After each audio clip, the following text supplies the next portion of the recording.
অভ্যন্তরীণ ও বহিঃশত্রুরা দেশে যে অস্থিরতা সৃষ্টির ষড়যন্ত্র করছে তা গণবিপ্লবের চেতনায় ভেসে যাবে বলে মন্তব্য করেছেন বিএনপির স্থায়ী কমিটির সদস্য সালাউদ্দিন আহমেদ।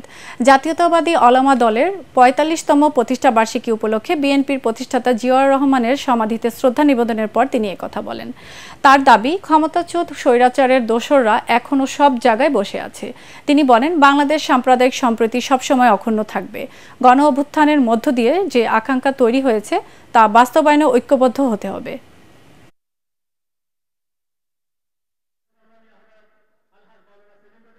বিদেশে বসে পতিত স্বৈরাচারের ফেসিবাদের যিনি দণ্ডমুণ্ড, তিনি অপারেট করছেন বাংলাদেশের ভিতরে যাতে অস্থিরতা সৃষ্টি করা যায়, কিন্তু বাংলাদেশের মানুষ কোনো রকমের ষড়যন্ত্রকে বাস্তবায়ন হতে দিবে না।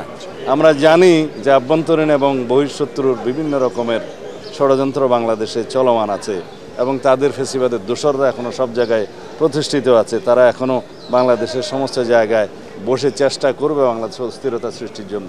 কিন্তু গণ আন্দোলনের যে আকাঙ্ক্ষা, গণবিপ্লবের পরবর্তী মানুষের যে অভিপ্রায় এবং মানুষের মধ্যে যে উচ্ছ্বাস সৃষ্টি হয়েছে, তার মুখে সব কিছু ভেসে যাবে ইনশাআল্লাহ।